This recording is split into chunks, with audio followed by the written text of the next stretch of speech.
Good afternoon, everyone. We appreciate your time and interest in joining us today.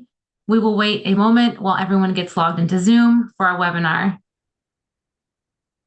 It's so nice to see the participant number continue to climb. I have some great news to share. When we checked the registration today, there were 721 people that registered for this webinar. That is amazing. Yes, I love seeing the reactions in chat. As we wait, we would like to share that the California Department of Education, or CDE, is offering professional development certificates to all attendees of this live webinar. Your professional development certificate will be sent from upk@cde.ca.gov to the email address provided during registration. The certificate will come with the name you registered and logged into Zoom under. If you do not receive your professional development certificate within the next 2 weeks or by December 18th, please reach out to us at upk@cde.ca.gov, and a link to the mailbox will be shared in the chat shortly. Please note that certificates will only be issued to those who attend the live webinar using the name that you registered with. Now we'll go ahead and get started with our webinar. Next slide, please. Thank you. Welcome to the CDE's Aligning P-3 Education for Deaf Children, the Role of Language Milestones webinar. We are very excited to be here with you today. My name is Valentina Ware, and I work in the Early Education Division, and I am one of the presenters for today's webinar. We have a few quick logistics to run through before we get started. First, we will be taking Q&A or question and answer in the Q&A feature, so feel free to communicate with us there and ask questions if needed. We will do our best to address them. Lastly, the slide deck and webinar recording will be made available. The announcement will be shared through the P3 listserv. If you're not currently subscribed, details on how to join that will be posted in the chat shortly. I will now pass it to Steve Profiter, the Director of our Early Education Division, to provide a welcome. Next slide, please. Thank you, Valentina. Good afternoon, and thank you all for joining us today for the Aligning P3 Education for Deaf Children, the Role of Language Milestones webinar. This is our 25th edition of the OFAB, or Opportunities for All branch, pre-kindergarten through third grade, or P3 webinar series. We are thrilled that you have chosen to join us today. Before we begin, I would like to introduce our speakers. So joining me from CDE are Nancy Leibach-Oman, Director of State Special Schools and Services, Christy Kraus, Education Administrator of the Special Education Division. Next slide, please. Also joining us, we have Julie Ramsmario, Deaf Education Programs Consultant at the Deaf Education Unit in State Special Schools and Services. Julie co-coordinates California's Early Hearing Detection and Intervention, or EHDI, known as the Lead K Family Services. She advocates nationally with Lead K campaign for early language acquisition milestones, laws for deaf infants and young children, and co-founded Co-Fusion Group to address educational inequities through abolitionist work. Julie was honored by CNN Heroes and eWomen Network in 2007 for her work with Deaf Hope, supporting deaf survivors of abuse. She earned her education doctorate from CSU East Bay in 2021 and lives in California with her spouse, where they enjoy spending time with their grandchildren and chihuahuas. Next, we have Dr. Cornelia Taylor, Research Director at the Desired Results Access Project at Napa County Office of Education. Dr. Taylor specializes in developing equitable assessment and data systems to improve outcomes for children with and without disabilities. Her work is grounded in implementation science and focuses on collecting meaningful data that supports culturally, linguistically, racially, and ability inclusive practices. In her role at the Desired Results Access Project, she leads the statewide implementation of California's early childhood assessment system. She manages data systems, conducts quality assurance analyses, and collaborates with state and local leaders to ensure data informs equitable decision making and system improvement. And Valentina Ware, child development consultant, also in the early education division, whom you just heard from. Thank you to everyone who helped organize this important webinar. I now have the pleasure to turn it over to Julie to begin today's content.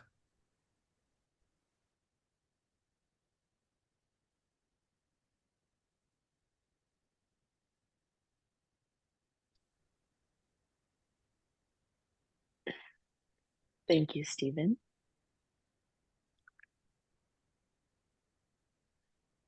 All right. So you don't need to show the interpreter, just me. Thank you. So what is the Lead K campaign? Lead K is intended for language equivalence and access for deaf kids. That, LEAD, leads these children to be kindergarten ready. It is a legislative campaign that focuses on deaf children and their language milestones. California was the first state to pass Lead K as a law, which is known as the Senate Bill 210, which I will refer to as SB 210. Since we passed this in 2015, we have another 22 states that have followed California lead. So that's 23 states that have passed these language milestone laws because of the Lead K national campaign. Next slide, please.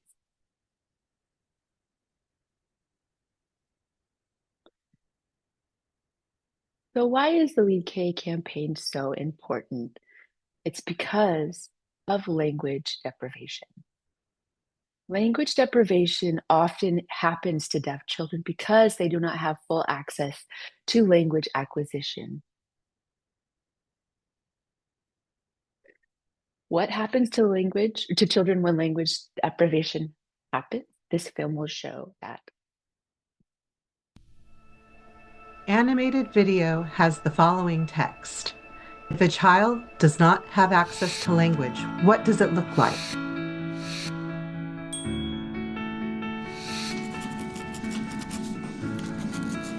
Difficulty in learning. Struggles with the concept of time. Struggles with abstract concepts. Limited world knowledge. Struggles with relationships. Acting out feelings physically. Struggles with emotional regulation. Is this okay?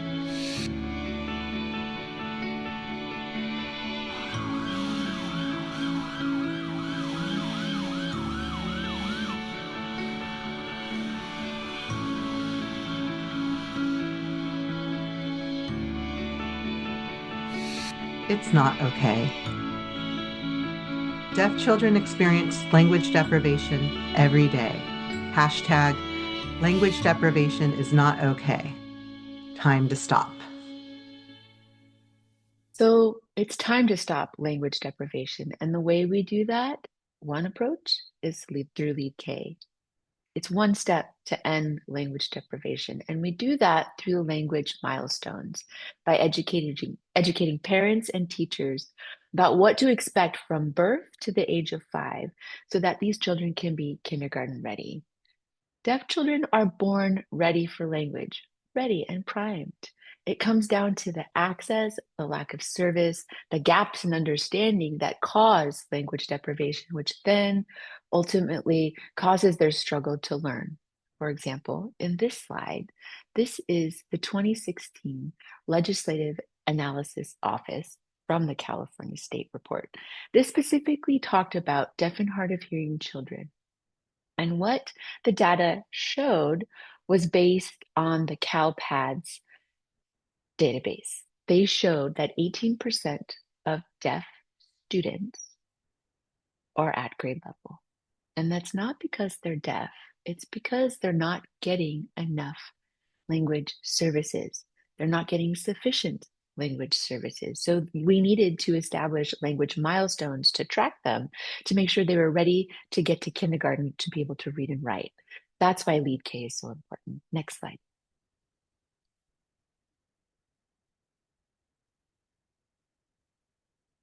So in the P-3 presentation, they talked a lot about Maslow. Now, Maslow took language for granted. If you look at the very bottom of this pyramid, it's about food and water, safety, shelter.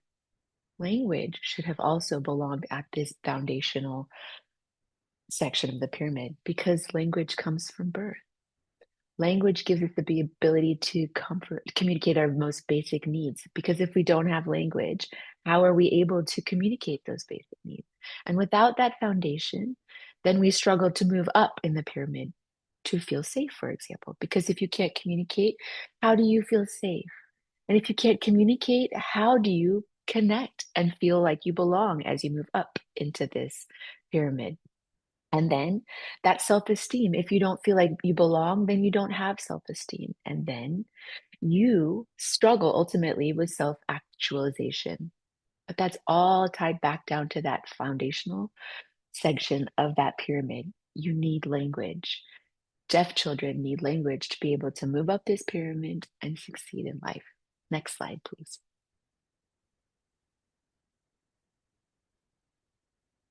So the Lead K law here in California, known as SB 210, really emphasizes the importance of the language of instruction for deaf children, that it should be both ASL and English, both or either. Now, English with and without visual cues, but both are instilled as languages. Other methodologies are used as tools. We do recognize that the language of the home is important, whether it's Spanish, Mandarin, Farsi. All three languages are important for that child to develop one strong foundation of a language. So what's important about this bill is that it recognizes that ASL and English are both viable options as a language for a deaf child. Next slide. So how does SB 210 help families of deaf children?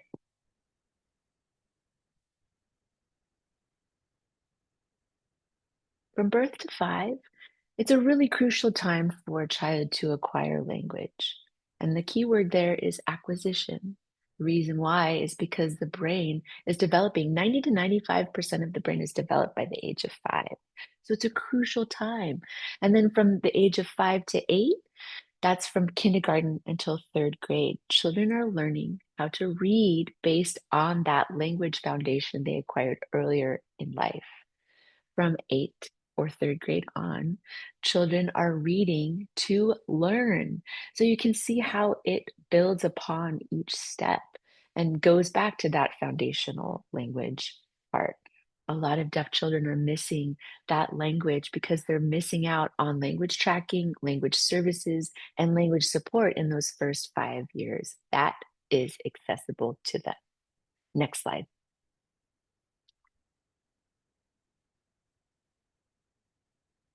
With language milestones, this is what this brochure looks like. It's the SB 210 parent profile. Early start teachers and ECE teachers are supposed to be giving these to families with deaf children, giving these parent profiles out so that they understand what to expect from a child in terms of their language development. And this is for both English and ASL. Now, if a child is not meeting their language milestones based on the parent's observation at home, then we want them to be telling the teacher so that they can call for an IFSP or an IEP meeting to develop goals based on the language milestone gaps, to be able to then establish services like a deaf coach or an ASL coach, which I will talk about more in my presentation, to add that as part of the IEP or IFSP language service section. So this language milestone helps families and parents become the child's best advocate in the long run. Next slide.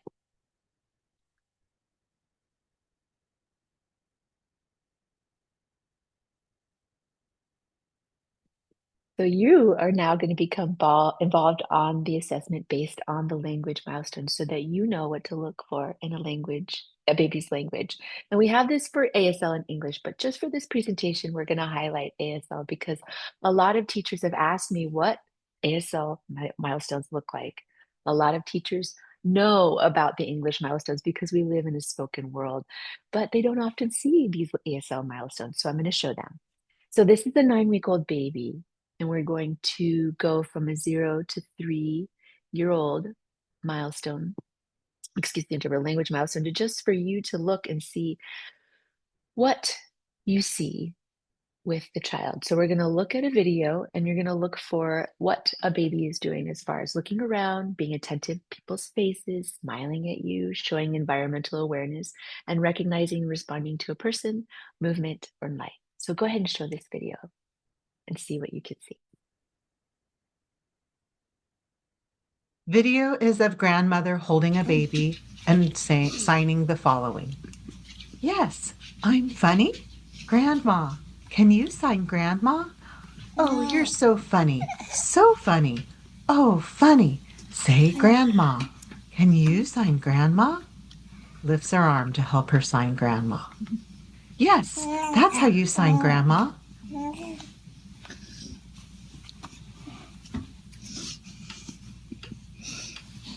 Aria starts to move her arm.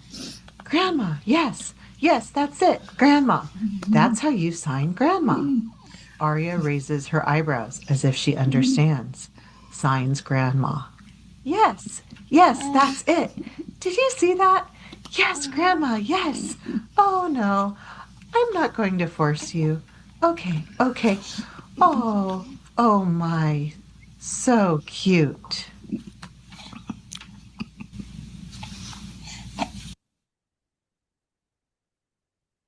I never get tired of watching this video. I've watched it thousands of times.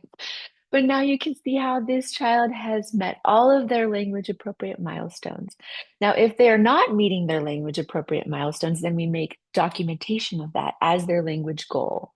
It could be another additional disability that you're perhaps looking for. So it's really important to capture these milestones as early as possible. Next slide, please. So this is focusing on a child from the age of 1 to 2. They should be able to recognize their own name.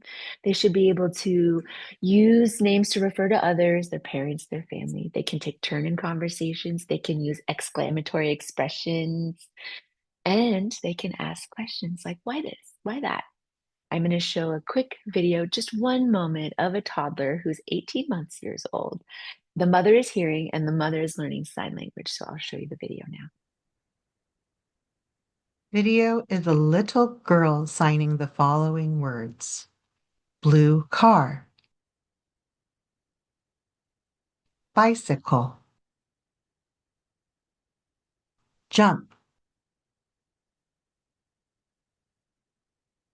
Airplane. Telephone. Me. Drink. Rock. Car red.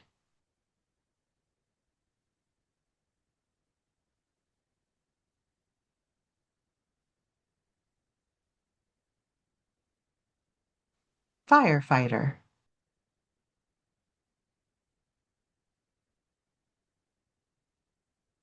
Siren alarm.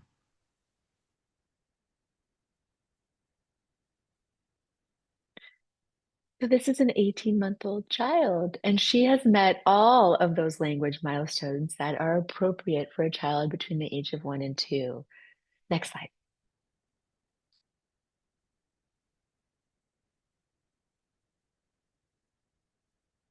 So now, at the age of 2 to 3, if a child has full access to language acquisition, language is flourishing at this stage. So I want to show you what a child looks like when they have deaf peers and lots of social interactions. I want to show you two boys, a girl as well. One boy is from a deaf family, and the other is from a hearing family. And you're going to show it doesn't matter if you're from a deaf or hearing family, all deaf children can sign and all hearing and deaf parents can sign as well. Go ahead and show the video. Video titled Conversations with Heath shows three small children signing to each other. Thoreau. That's mine. Heath. No, that's mine. Thoreau. I want this. Heath. There's another one over there. There are other toys over there. They have trains. Thoreau. No, no, no. I already got trains. Look. Heath. I got an airplane, and that is mine. Whoa, what? No, don't squeeze her cheeks. No squeezing. Hey, Thoreau squeezed her cheeks. Yeah, he did it. Thoreau, he squeezed her cheeks. Don't squeeze her cheeks.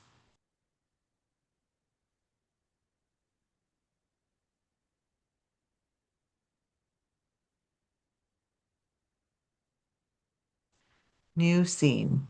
Heath is standing on a sidewalk. Heath. Look, a baby. Look, a baby. Where's Thoreau? Hey. Thoreau. I'm really tired. Heath. You can't go into water. Okay, you can stop the video. Thank you. Great. So Heath is the one that is from a hearing family, and his signing is just as good as that deaf child from the deaf family. His parents also learn sign language. They're not fluent like the deaf family, but he has language access at home. And studies show it doesn't matter if you're fluent or not, if you have language available there and accessible in the home, that is what makes the difference. And I love how this video highlights the value of having parents learn language in a social way. So this child has met their language milestones. Next slide, please. So pre-K, the goal here is to have these kids be kindergarten ready. So these students are about 4, some are almost 5. This is a pre-K age. At this stage, they can think about things in the past, present, and future. They have several thousand signs and words, as well as having long conversations. So I want to show you how this is preparing them for literacy. Go ahead and show the video. Video shows teacher in classroom signing to students. Teacher signs. Which do you like? Do you prefer dogs or do you prefer cats? Students come to board and write what they prefer.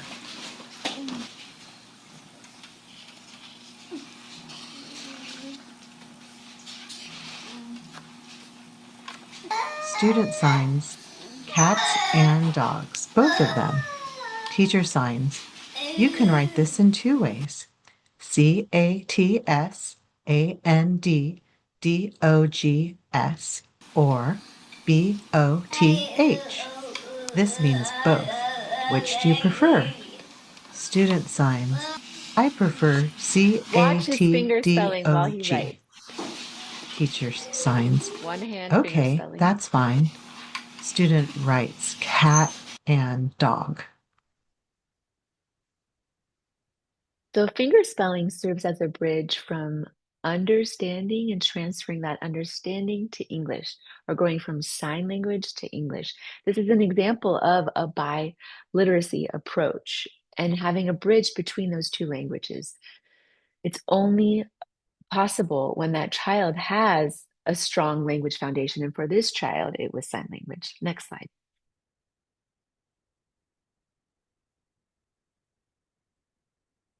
So SB 210 is the heart and soul of what the IFSP and the IEP language plan entails. The language milestones guide both the family and the teacher and the IFSP and IEP team to make sure that that child is meeting language age appropriate milestones. And if so, they celebrate. And if not, they take advantage of the opportunity to support that child to try and meet those. Now, early start and ECE teachers use the time to monitor the child and provide services and provide lessons that support the language acquisition. Families that are knowledgeable about language milestones are empowered to advocate for their child's early language development. The sooner the parent knows, the better, because the first thing the parent knows, interpreter, the way that the parent knows is by receiving that language milestone brochure that I showed earlier. It's the way that you use to track your child. It's a map that you can use. Next slide. Now, because of SB 210, we have data that focuses on disaggregated language data from the DRDP, the Desired Results Development Profile. So what is SB 210 data showing about deaf children and their language? Let's see, next slide. So in 2015, they first released the language milestones in 2015, 2016. And it shows that 46.9%, so that's less than 50%, of deaf preschoolers were at age expectation compared to other same age children. That is not a good number. But this number was 10 years ago. So fast forward to 2020. Has this number improved? Let's see. Next slide. In the fall of 2020, the DRDP showed that 94.1% of deaf infants are meeting the age-appropriate language milestones. That's great, right? But when they become 3, they start to fall behind. 57.3% of deaf preschoolers are at age expectation. They're falling behind. There's something that's missing from birth to the age of 3. And it comes down to language access to services and language access to the environment for that child to acquire language. And that brings me to the next slide. Because we've established Lead K Family Services, which you will know more about later today, your California EHDI Early Hearing Detection Intervention Program focuses on deaf students and referring them to early start programs, parent mentor programs, as well as deaf coach programs, which I will talk about later. And that goes back because the services were established in 2020 to have more advocacy and more education being put out there about language milestones because of SB 210. And we had more services that came into tie with that, like the deaf coach services. So 78% of deaf infants are at age expectation. So this is different. It's gone down, it seems. But the teachers are becoming more skilled in their assessments of these deaf children. Now, 83.3% of deaf preschoolers are at age expectation. So the numbers are improving. So that's where we are now.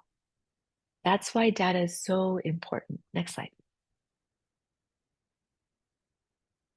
So what's next for SB 210? I am proud to introduce you all to Cornelia Taylor. She's the Director of Research from DRDP. Cornelia, the floor is yours. Thank you, Julie. Hi. So as part of SB 210, which is now in education code, there is a requirement that all deaf children birth to 5 must be assessed every 6 months for their language growth. Next slide. And so in comes the CDE Lead K language milestone assessment. So we call it the LMA, and we're very excited to have it in a format that we can share it with you today. Next slide. Okay, so I think they're going to put a link to the tool in the chat box. Some of this information is specific to California, so I know that there's people from other states on the phone as well. The language milestones assessment, the LMA, is replacing the Sky High language development scale. It assesses children in ASL and English, and that's key to the language equality goals, is that ASL is a language just like English. And so this is looking at both. It's not either or. It's required under the education code related to SB 210. And it meets that requirement by being aligned to norms for ASL and English. And just the Smartsheet link is in the chat box, and we want to put the other link. The Smartsheet link is the survey. Yes, that's it. Thank you, Laura. So the purpose of the language milestones is to help teachers and service providers catch it early if a deaf, hard of hearing child is falling behind in their language development. It's not intended to be an eligibility measure. And what's the most, so anytime we do an assessment, it's very important to understand why. And so why we do the language milestones is to prevent language deprivation. And how we prevent language deprivation with the language milestones is by ensuring that the language milestone and language goals are integrated in the child's IFSP and IEP so that they're receiving services to help speed their language development. Next slide. Okay, so why? We just talked about that.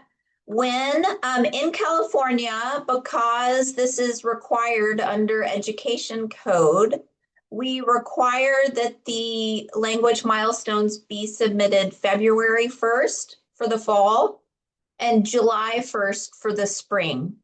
And people in California will notice that these dates align to the special education due dates for the DRDP as well. And again, it's all deaf, hard of hearing children birth through 5, regardless of where they're receiving services, as long as they have an IEP or an IFSP. And the tool should be completed by a DHH credentialed teacher because it requires detailed understanding of the communication of young children learning ASL and other languages. Next slide. Okay, so to use the language milestone assessment, the primary way to gather information is to observe the child when you are working with them and to talk to the parent and the caregiver. The parent report is particularly valuable for skills that are that you're seeing inconsistently and so it's hard for you to judge the level of mastery. Also, behaviors that aren't easy to observe in the setting where you're working with the child. And also remember that the milestones can all be demonstrated in ASL and English. Next slide.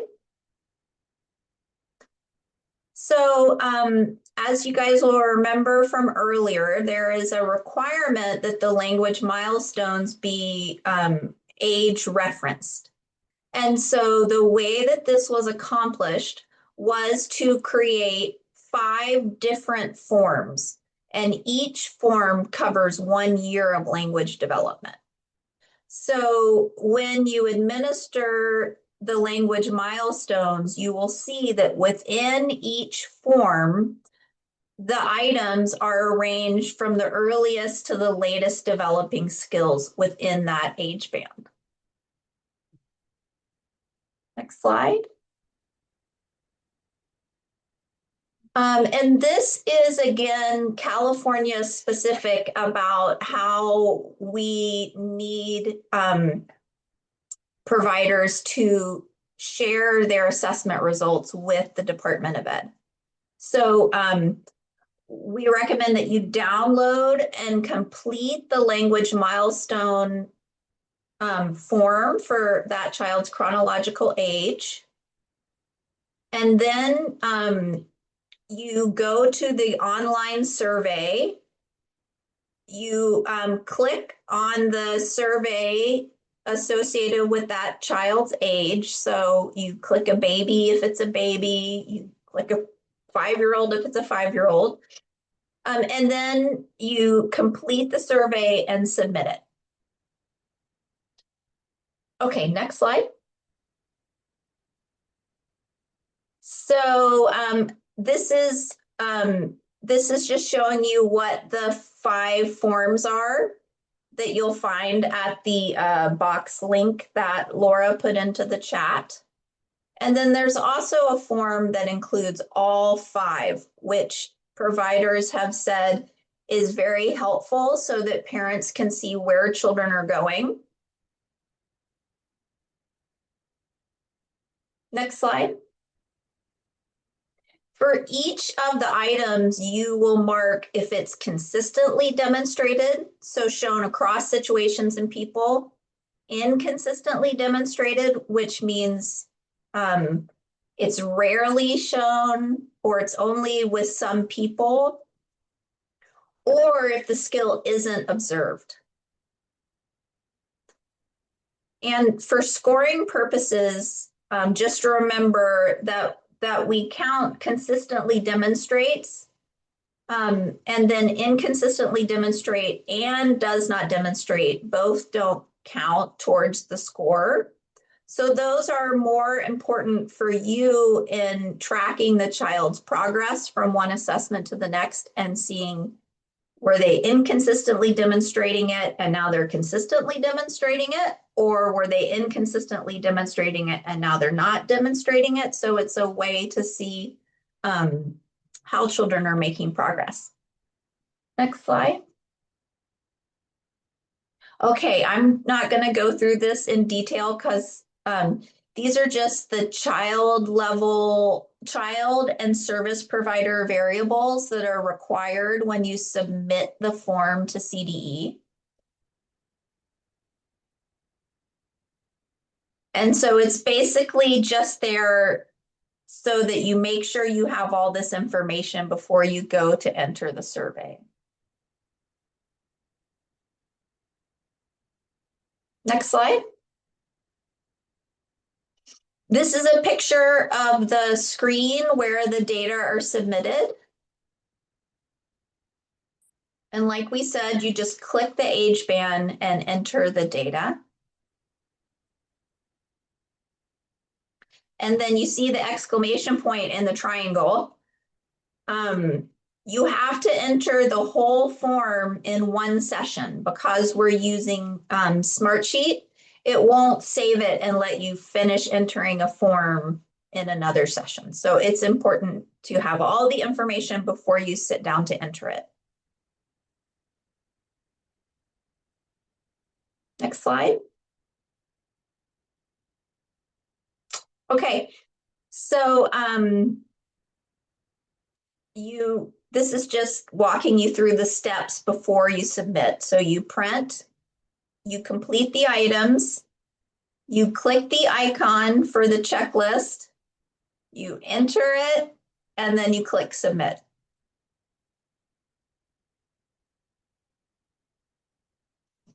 Next slide.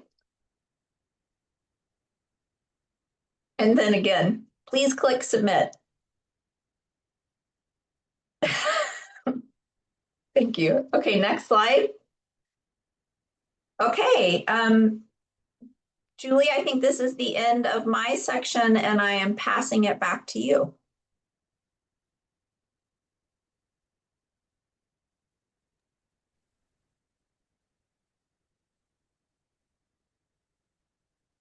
I see there's a lot of questions being asked, and I'll try my best to respond after this part. Thank you, Cornelia. Now that you are familiar with the language milestones and the language milestone assessment, now let's talk about language services and what that looks like. Next slide. So we have the Lead K Family Services that supports language development. Sherry Farina is the PI and the CEO of NorCal Services for the Deaf and Hard of Hearing, where Lead K Family Services are housed under. I am a partner in crime. Both Sherry and I are your early hearing detection intervention co-coordinators for the state of California.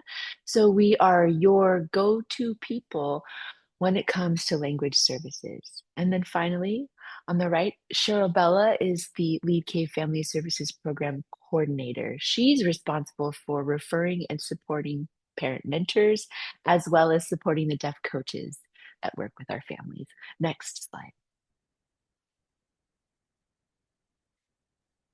These are the real Lead K folks. They're the deaf coach coordinators. They work across the state, for example, the Bay Area, Sacramento, Fresno. We have people in LA, Orange County, Riverside, and San Diego. All of those areas have deaf coach coordinators. You'll meet one of them today on the panel, and they can be part of your IFSP and IEP language goals to help support the family and their child with language development in their home. It's really important for a deaf child and their family to meet a deaf adult to see how they have become the way they are and what challenges they deal with every day. And so that that family can learn with a deaf adult with lived experience and see how language is used in that way. Next slide. So deaf coaches, they teach ASL vocabulary.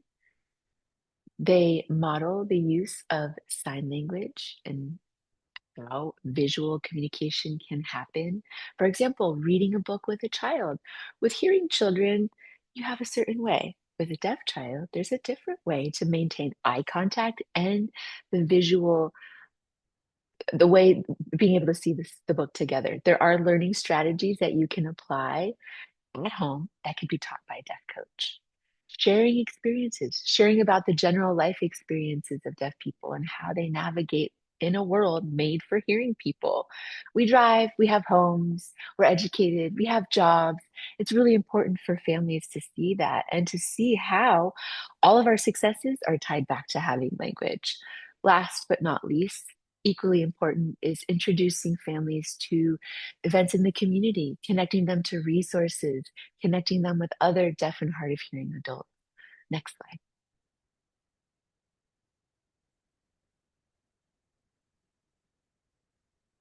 So in Early Start Part C in the code for an IFSP from birth to 3, you can use this as a way to document a legal right to get deaf coaching services.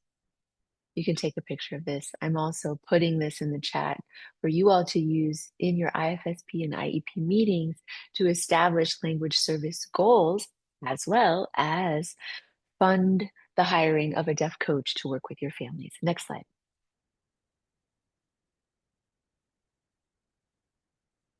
Well, thank you so much. Please, everyone, save the date, January 8th, 2026 at 3 p.m. Cornelia and I will be teaching, we'll be hosting a training on how to use the CDE Lead K Language Milestones Assessment, the LMA. So you can contact either Cornelia or me if you would like to have any sort of professional development. If you'd like to have training in your area, contact us. Here's our contact information. Thank you so much. I will turn it over to the next person. I think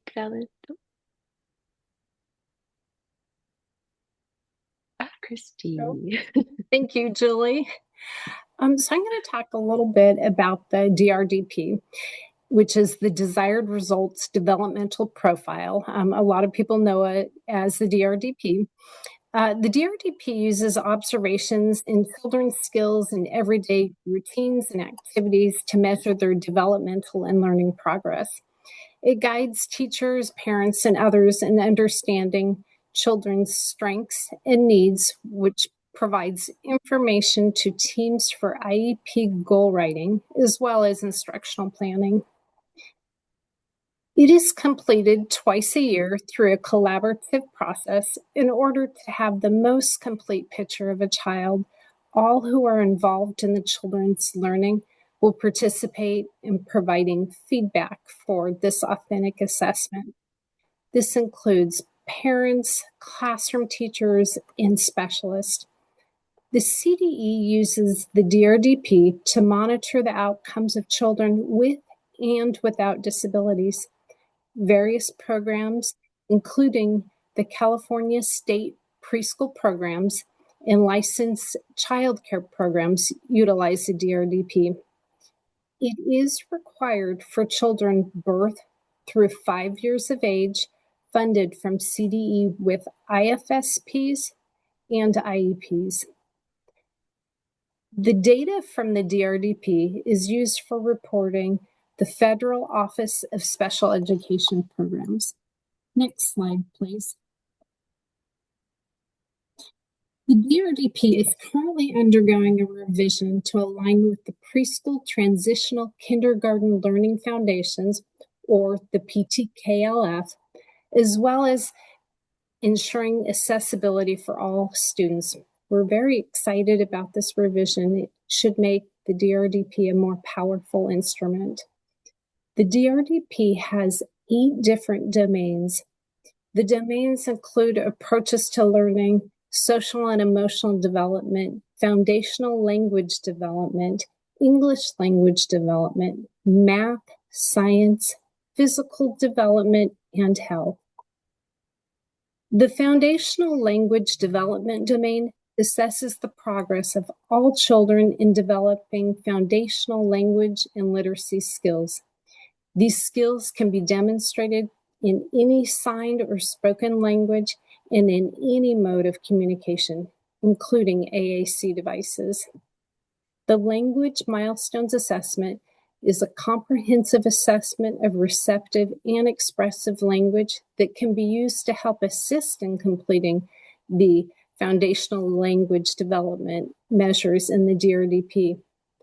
The Language Milestones Assessment used with the DRDP helps to demonstrate for teachers how the child is progressing on their foundational language development.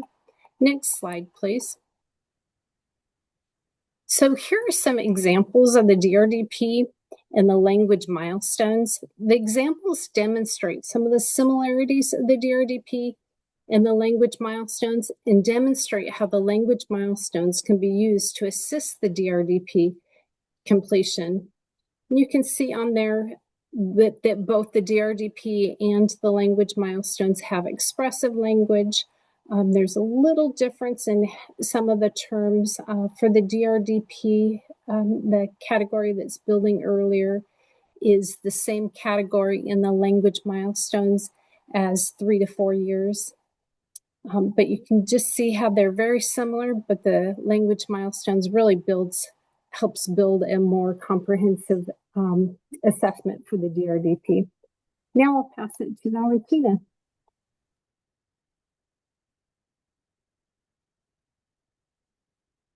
Thank you, Christy.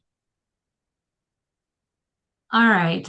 Before we transition into our panel discussion, I want to express my sincere gratitude to Julie, Cornelia, and Christy for delivering such an insightful and thoughtful presentation.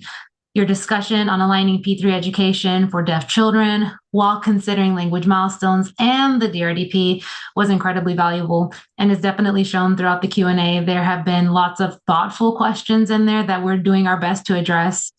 These tools, though they are different, they truly complement each other, and your perspectives help us understand how they can work together to support children's success. It is now my pleasure to pass it over to Julie, who will introduce our moderator for today's panel. Next slide, please.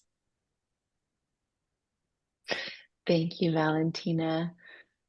It is a great honor for me to introduce my supervisor, my colleague, who has worked hard with me, who works under the State Special School Services Division, Dr. Nancy Bleibach Amon,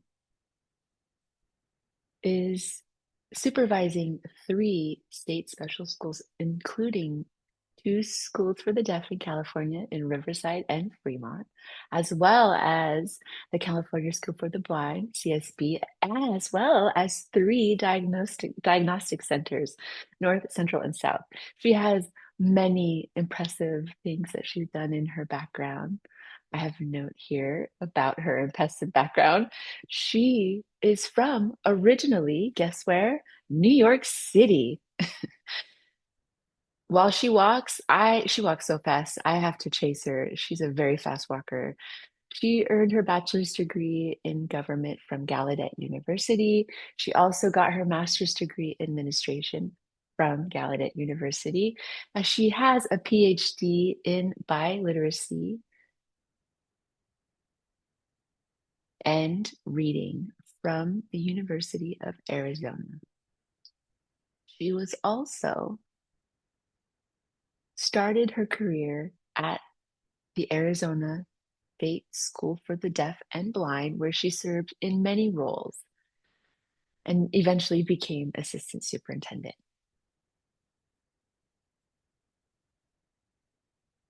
After moving to San Diego, Dr. Bleibach Amon founded a literacy-based camp for deaf children and later went back into the classroom and taught at the high school level in 2015. She eventually became the superintendent for the California School for the Deaf in Riverside, where she continued until she transitioned to the California Department of Education, where she is now in her current role. Let's give Dr. Nancy Bleibach Amon a warm welcome. The floor is yours, Nancy.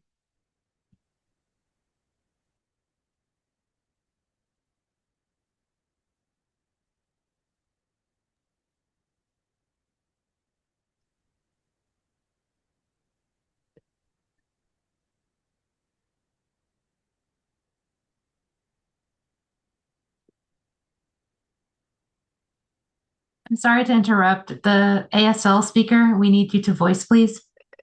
Yeah, Shelby, we can't hear you. Thank you, Shelby. Nancy saying she brings over 30 years of nonprofit experience to her role. She earns her master's degree in social work from Washington University in St. Louis and spent decades running programs for families that were experiencing homelessness as well as domestic violence. Since she joined CEID in 2006, she has championed the Family Center program and staff development And after 8 years as director of program and operations, she's become the CEO in 2014. She has firsthand understanding of the challenges that families face in accessing supportive services and securing appropriate academic placement to ensure that families remain at the heart of CEID's mission. She's presented at the state and national conferences about family support and navigating special education systems and early intervention for children who are deaf and hard of hearing.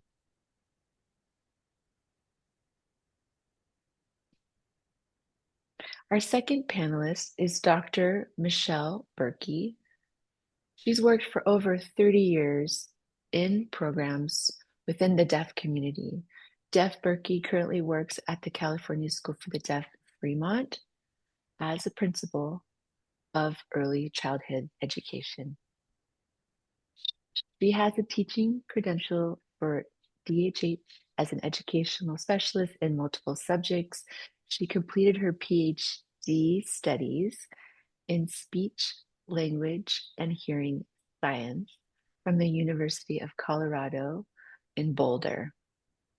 The focus of her research was on exploration on the shared reading practices of deaf and hearing mothers and their preschool children. In addition, she served as the Board of Trustees in the Fremont Unified School District and participated in several various committees at both the district and the school levels, as well as different school sites. Next slide, please. Next, we have Sherry Farina. Sherry is a national recognized civil rights and legislative leader with more than 40 years of experience. She strengthened systems for deaf children and their families.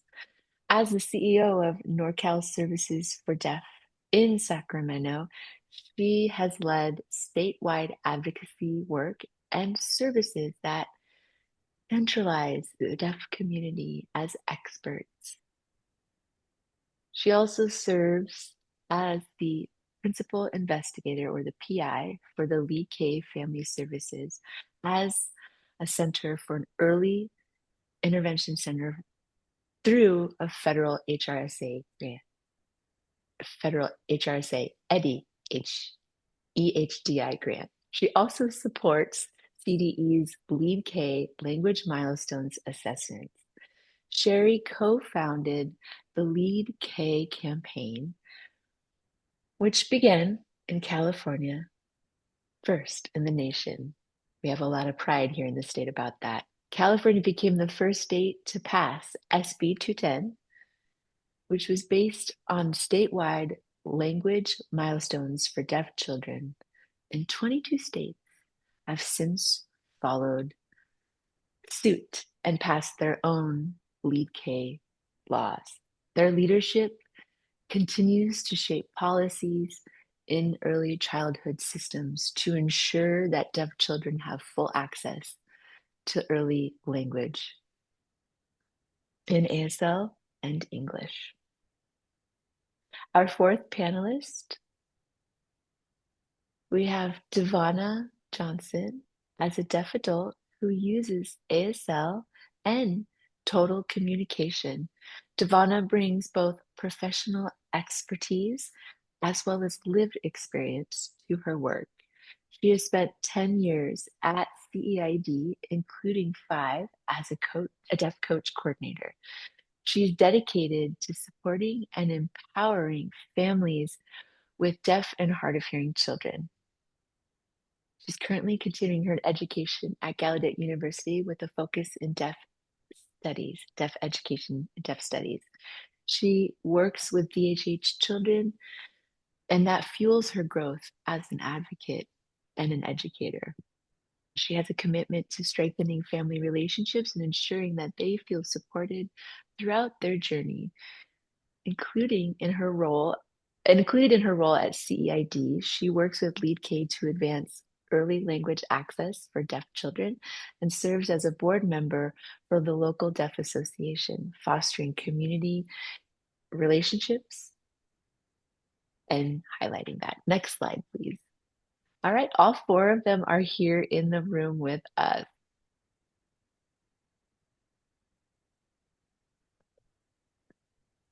Okay. We're going to review different questions that I will be asking them. We're going to take the slides down and we'll start our discussion. The first question is, why do the CDE Lead K language milestones assessments? Oh, hold on. Okay. Why do the CDE Lead K language milestone assessments matter so much? How do they help ensure that deaf and hard of hearing children receive equitable language access through their IFSP and IEP? That's the first question that we'll be discussing today.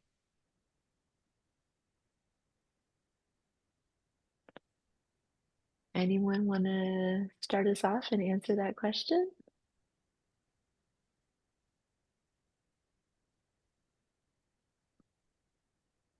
Go ahead, Sherry. I think it's really important first to understand the eligibility of a deaf coach to giving services. At NorCal, we have contracts with several school districts, and there are over 35 families in Northern California. It's a very busy and growing and expansive program. It's important to connect the families with a positive deaf role model. It's also important to support the local educational system and the school district of the deaf and hard of hearing program, as well as the regional centers that could be involved for the Deaf Plus students, to provide teachers and families information and resources connected to that child's language goals. It would also provide families with the understanding of ASL and of English, deaf culture, the deaf community. Also help the families to better understand language milestones. What do the profiles look like?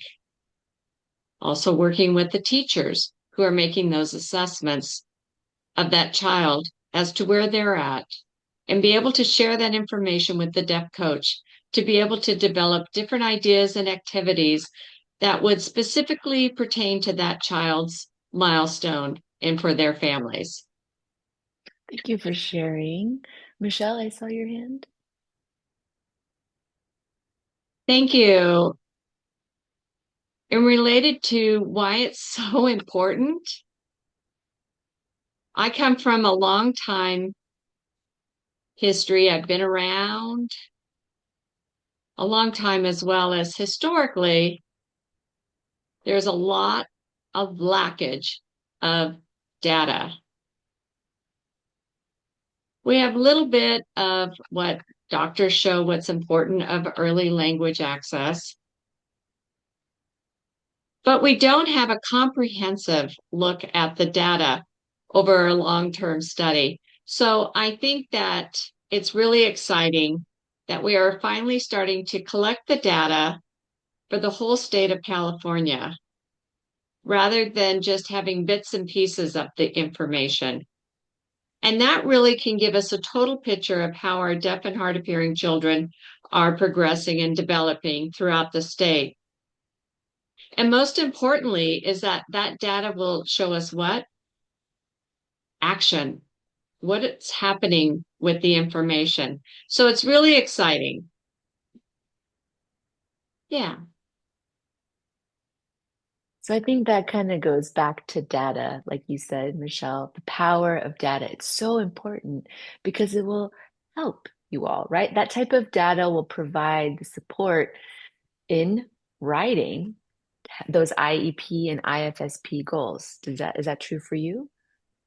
Oh, yes. Oh, definitely, yes. Locally, we've been using the DRDP, and it's helped us to write those goals. Now with the LMA, language marker, it really helps us to focus on that. So the milestones. So I've been using this information. I am so ready to start recording into the program, and I've had discussions with families. So it's truly exciting to see all of the possibilities. Thank you, Michelle. So my next question is, as a lead K language milestone assessments roll out statewide, what changes do you hope to see? And how might this transform the way that teams support families and track those early language development?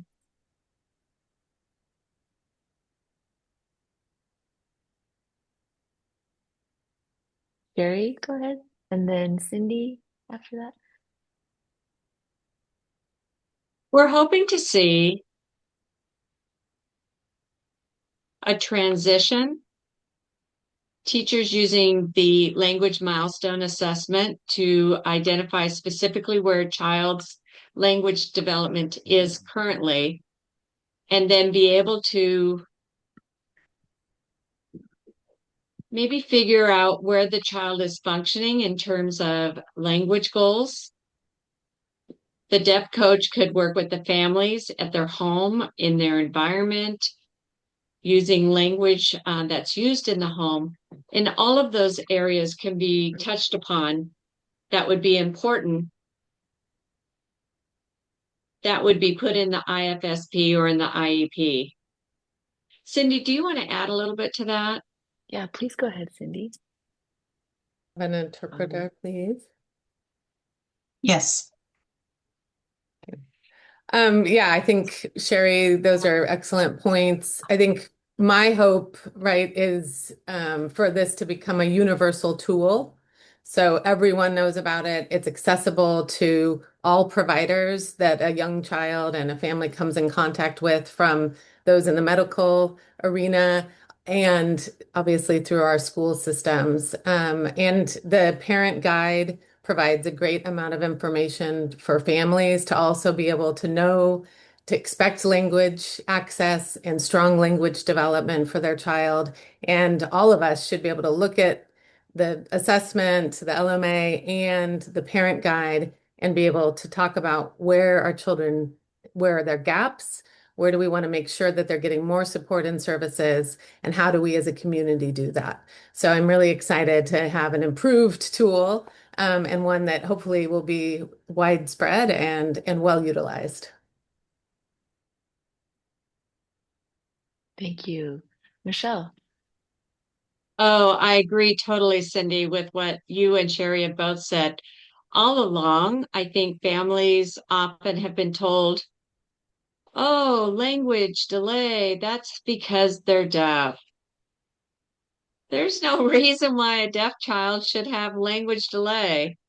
So let's reset those buttons for families to establish an expectation together with these goals. It's not because of the fact that what their child is lacking. It's more so about the environment so that they can have total access to language. Thank you, Michelle. All right, I will move on to question number 3 if we're okay. All right, it's an important question. So families are powerful advocates when they have the right language resources for their deaf child. How can the Lead K Language Milestones parent profile help families stay informed and confidently advocate for their child's IFSP and IEP language process?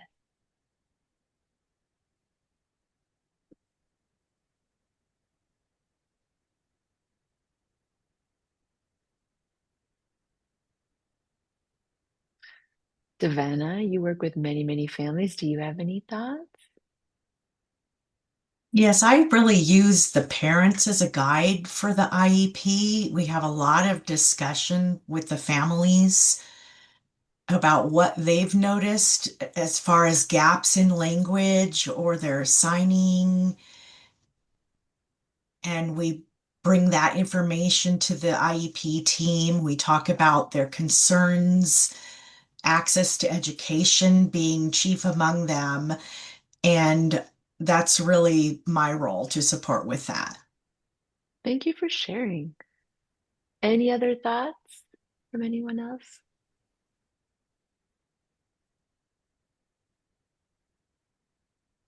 Oh, Sherry, go ahead.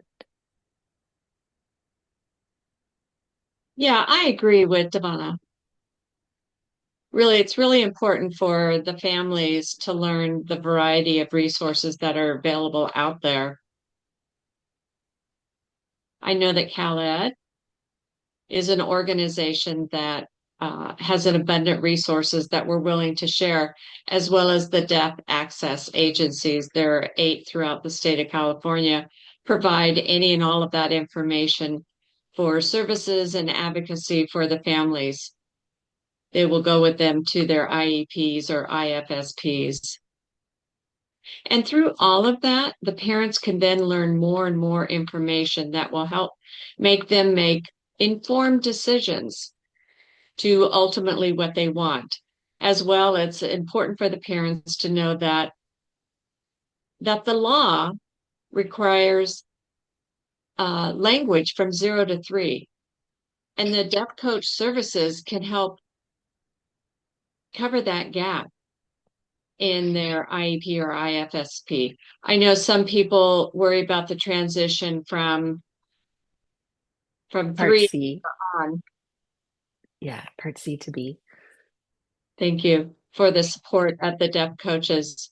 So that would cover all ages from 0 to 22. So the school districts are working with the teachers, and they're a good advocate as well. So they can see every day what the child's needs are to become part of the team with the deaf coach to help support the whole family and build their confidence to be able to advocate for themselves and their child. This is Nancy. I have a follow-up question for you, Sherry. So you said sister agency. Sister agencies, does that mean you're limiting that to deaf people only, or can hearing parents use services at those sister agencies? Our services are supporting deaf and hard of hearing family members of even from hearing family members. So that covers all 58 counties throughout California. The goal is for advocacy for the parents, even if they are hearing, if they have a deaf child and they're going through an IEP or an IFSP, we can send a staff person to work with the parents during those meetings to help get the services necessary for them. Thank you, Sherry. Michelle? That first question that said families are powerful advocates. I don't know that all families realize how much power they truly have and should have to be able to support and advocate for their child. It's not a well-known system. It can be quite overwhelming. And if at first a person meets their deaf child, and then it's even more overwhelming because now they're having to learn about their child. And then they're having to learn about this whole new world of deafness. So these tools that you have, the coaches, the early intervention education, all work together with the family to become more powerful so they can understand how to advocate, not for their deaf child, but for themselves as well. It's a really important point, Michelle. Thank you. Anyone else want to add? Are you ready to move on to the last question? All right, last question. We know deaf coaches can make a big difference if a school district, an LEA, or a special education local plan area, or SELPA, says no to adding deaf coach services in the IFSP or IEP. How can the team respond? And what strategies have you found effective in opening that conversation?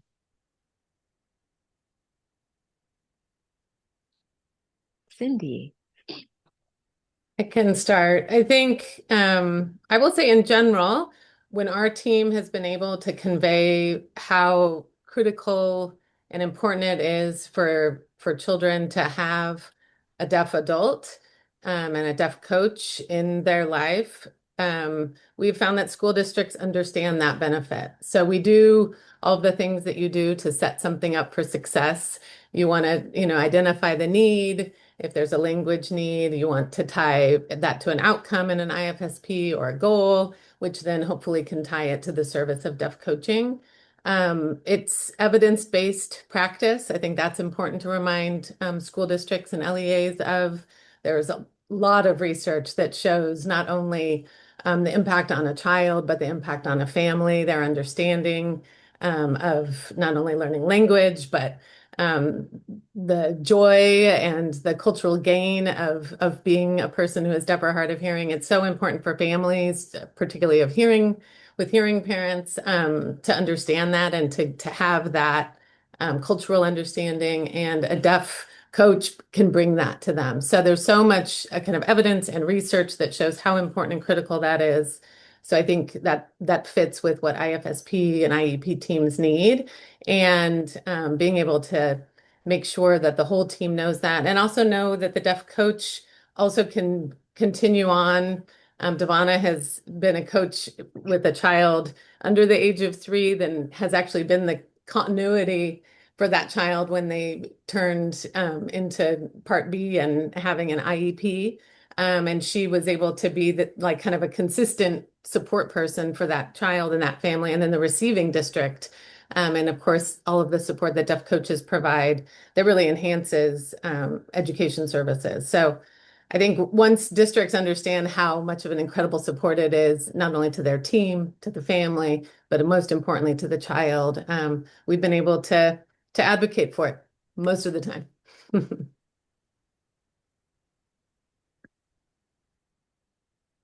Thank you. Devana? I wanted to add something about that. We really try to make it clear to the district that it's a different service than an interpreter or speech therapy or something. It's really a different service, and we emphasize that difference. I like to say that we function as a bridge between the hearing world and the deaf world. So we try to support the hearing world and deaf access to that world, and how we bring those two together in one world. That's really important for the deaf role model, an adult there to model that with the family. And like Cindy mentioned, we go to events and deaf events, and we include the family with that and get out in the community. And then when they're older, that's their community. They're already part of that community. And so we're just supporting that within the school system. Beautifully said. I love how you said it. It becomes one world, right? And that's so true. Thank you for sharing your experience. Sherry, I saw your hand. So in response to the what if the school district says no, what do you do? Advocacy can help. Remember that the school districts and the teachers and the administrators primarily, there is a code, a federal regulation that talks about the type of early intervention services. Julie mentioned that citation earlier in her presentation. I want to point out that what is related in the IFSP is that it can come from language. Home visits is part of the law. Speaking and language is in the law. Family training is in the law.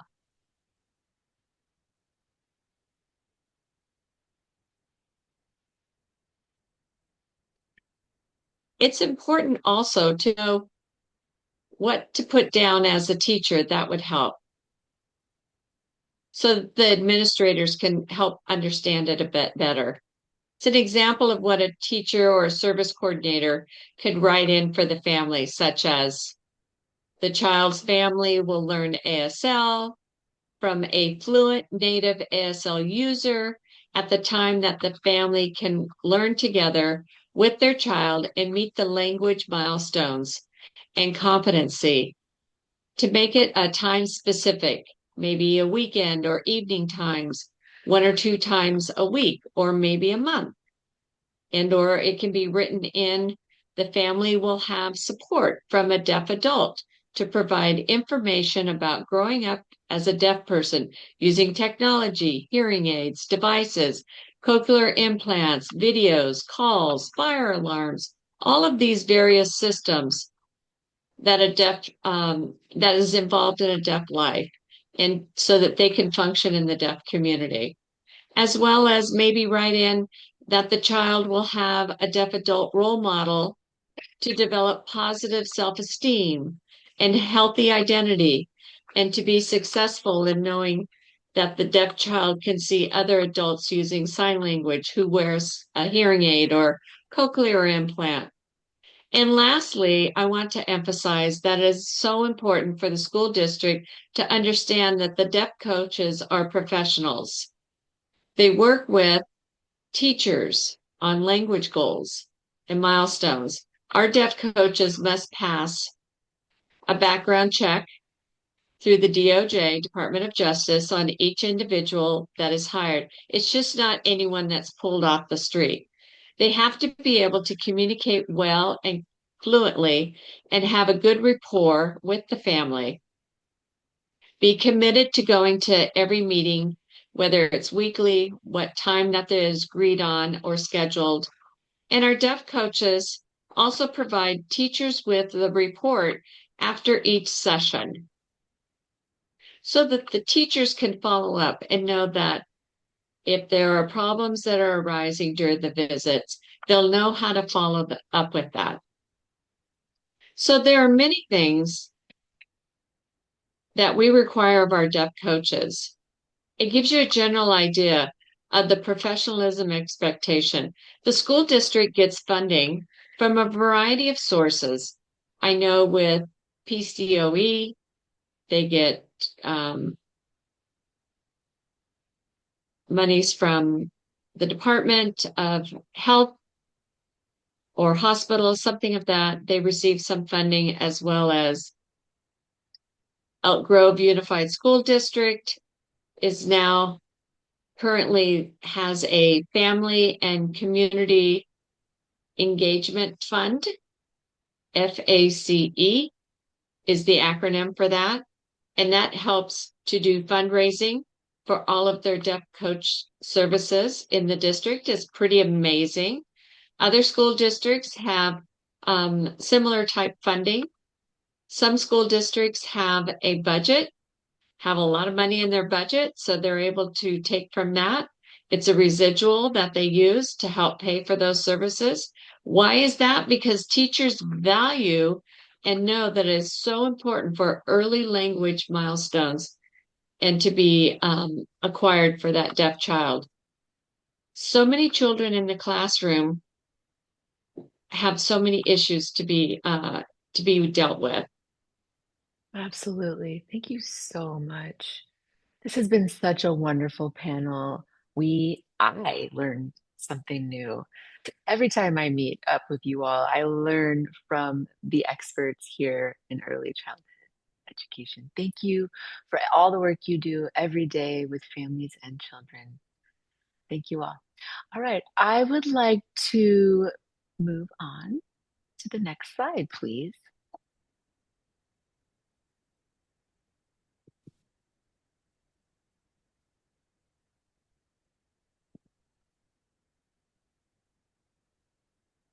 I hope you all enjoyed today's panel and the presentation. We've had so much rich information coming out of this session, more to come. So at the start of this webinar, the CDE is proud to offer a certificate for the attendees of the live session. Your professional development certificate will be sent from upk@cde.ca.gov to the address that you registered with. If you have not received your professional development certificate within the next 2 weeks, so by December 19th, please reach out to us at upk@cde.ca.gov, and a link to the mailbox will be shared in the chat in a moment. Now I'd like to turn it over to Stephen for some reflections and closing. Thank you, everyone. You so much, Nancy. And thank you to all our external partners and CDE staff whose collaboration and dedication made today's P3 webinar possible. I have to say, there were a number of times during today's webinar, I was just, my skin, I got the goosebumps. I was so touched. And it was so evident the passion and the profound love that this team has for California's children and families. And it's so I can't say enough how grateful we are for the partnership and the collaboration in this webinar. As we wrap up today's session, let's remember that creating equitable opportunities for deaf children is not just possible, it is within our reach. We can do this by applying the rich content shared today, understanding the critical role of deaf education in P3 settings, using language milestones as a guide, and leveraging the DRDP to ensure comprehensive developmental support. These tools, when used together, empower us to build strong foundations for lifelong success. And just to end our time here with a quote inspired by Dr. I. King Jordan, deaf children can achieve anything their hearing peers can, except hear. Deafness is not a barrier to intelligence. It's a call to provide language, access, and opportunity. Thank you, and have a great evening, everyone.